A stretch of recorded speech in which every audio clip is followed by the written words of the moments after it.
And I can remember every time I ever interviewed you, in your locker, you always had a picture of Barry Melrose. Yeah. And you loved the mullet. And I Yeah. just ran into Barry, and he said, "Tell Chris hi." You were always a That's Melrose awesome. guy. That's awesome. Yeah, I did. I tried to like channel, we were just talking about when you're winning an average of 4 games a year, you got to channel some of the gods from other sports, and Barry was one of the personalities I tried to roll with. But my son rocks the mullet now. Yeah, I see that. That's Yeah. very stylish. Yeah, so Barry is a trendsetter. How much into the blues were you when you were here, and how much into it are you now? So it's funny, like when I was here, I was into it, but I've become more into it after. It's hard for me as an athlete. I'm an avid Knicks fan. I'm not a big baseball fan. Football, I'm kind of all over the place. I've probably retire as an Eagle because there is no St. Louis Rams. And hockey for me was something I grew up watching a lot, but I didn't have a favorite team. And the Blues kind of fell into my lap as this exciting team that it wasn't the sexy pick. They hadn't had a Stanley Cup in years and years. They're always exciting. They play fast-paced. They play physical. And if they just get over that postseason hump, man, that's what makes this year so exciting. People have been waiting a long time. Is there a player like a Tarasenko or into Jordan Binnington, or who's the guy? Well, I like Tarasenko a lot. I love because when he first came here, he wore 91, and I was like, oh, there's another 91. I'm gonna pay attention to him, and he is just a kick-ass player, and I enjoy watching him. Got to know Pat Maroon a little bit. Got to interview him for this digital media company I'm starting to launch, and really enjoyed watching him play. Hometown guy. Binnington's been amazing. Just the whole crew. It's been weird seeing Backus on the other side of it because I watched him a lot over the years here as a captain. Just a staple guy, and now in Boston, it's been weird. You did amazing things on the football field, but how amazed are you, or how in awe are you to see these big bodies stop on the dime, go so fast, and have all that skill? Well, it's amazing. I mean, it's a totally different mode of athleticism. I mean, everything they do is amazing anyways if they were running, but they're on skates, and just the volume of the work they do. We just got photobombed by my dad and my son.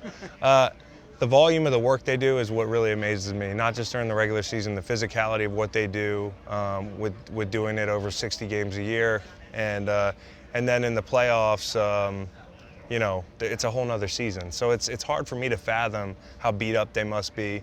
I'm intrigued by everything with hockey because it is a game that there's always so much to learn about. Unless you grew up playing it, you're learning the entire time you're a fan.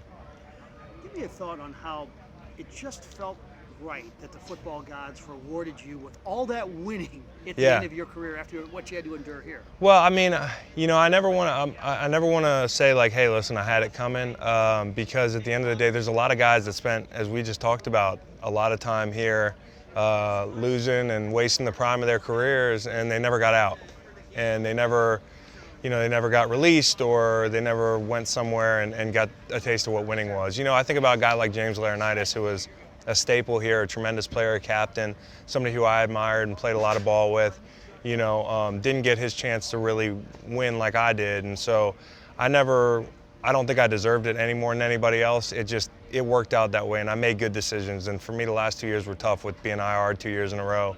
I was down on myself individually, and I thought maybe this was it, and I'll never get a chance to win, but things change. At its worst, where you were 50 games under 500, outscored by 900 points, how difficult was it? It was very hard, but I think as I look back now, I didn't know any better. When you're drafted number 2 overall, and you go to a team, it's 2-14, it's 1-15. The expectations, the pressure, the losing, you kind of get conditioned to it, and you never stop fighting, but you don't know anything else. And so I think if I had to go back and do it all over again, I don't know if I'd be strong enough, because I know what the other thing looks like, which is winning Super Bowls, going out on Sunday and thinking, hey, we're probably going to win this game. We're healthy, we've got players at every position, we've got competent coaching, that whole thing. So it'd be hard to go over and do it again. I didn't know any better. Final couple of thoughts. Stan Kroenke on the way out kind of trashed the city as being a viable sports city. Yeah. You've lived it, and you've seen the way our town supports other teams. What do you think? Well, listen, Stan's a businessman, and I'm not gonna sit here and hash his business acumen, but he's dead wrong about inferring that St. Louis is not a good sports city. I mean, this is a great sports city. I mean, you look at the Cardinals, you look at the Blues, you look at the Rams when they were rolling, you look at the Rams when we weren't rolling. I always tell people it's amazing how many people showed up every week and supported us through all that losing, and just the loyalty I feel when I come back and I see people at the airport or walking around town, and that bond is really tight. And so that's the fans are loyal here, and they like you if you work hard, and they like you if you put the time in and you play tough.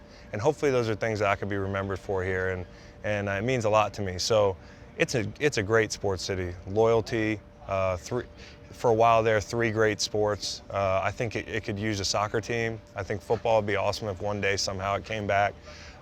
It could support it all. Finally, your whole life is about giving back. You donated an entire year's salary to charity. Why has that been so important to you?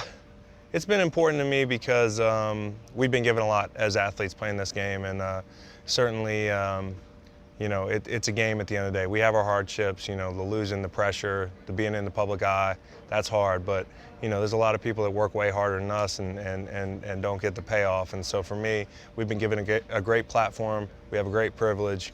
If I didn't do anything with it, it would be a waste of a career. So I can always look back on my career and say, hopefully we did as much or more off the field than we did on the field. And that's a joint effort. That's the fans too, and any initiative that we've done over the past 6 years or whatever since I started the foundation have been fan driven.